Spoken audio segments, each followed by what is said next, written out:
Today, I wanted to talk about another touchy subject that I have seen a lot of.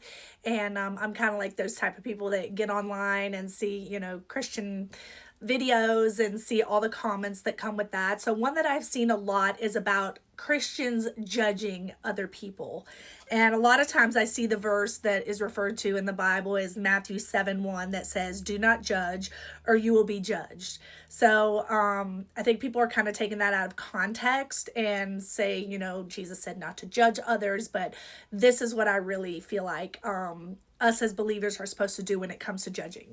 So, first of all, what we should not be doing is comparing ourselves to others and making ourselves sound greater or holier or closer to God or more in favor of God. That is not what we are supposed to be doing, because that would touch on, if you read further into Matthew to verse 5, where it says, "First take the plank out of your own eye, and then you will see clearly to remove the speck from your brother's eyes." So, therefore, we should not be saying, "Oh, you shouldn't wear that, you shouldn't do that, you shouldn't say that."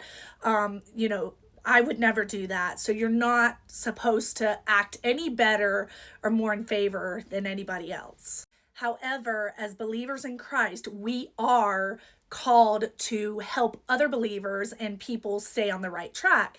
So if somebody is out clearly living in sin, or they're doing something that they themselves know is not right, and you kind of point that out and point them in the right direction to say, as a believer, we're supposed to be trying to walk this path and following Christ, and kindly and lovingly kind of urge them to think about their choices.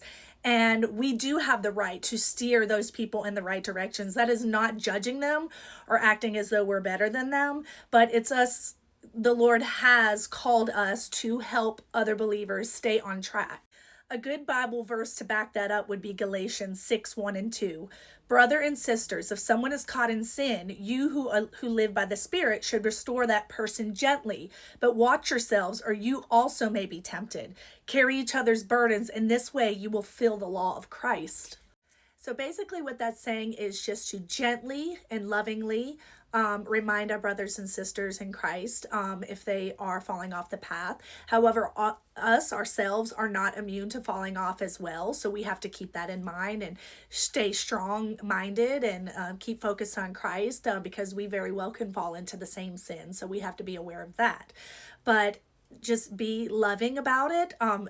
Non-condemning, and it is okay to tell our brothers and sisters in Christ if they are doing something that they shouldn't be doing, that Jesus would not want them to be doing.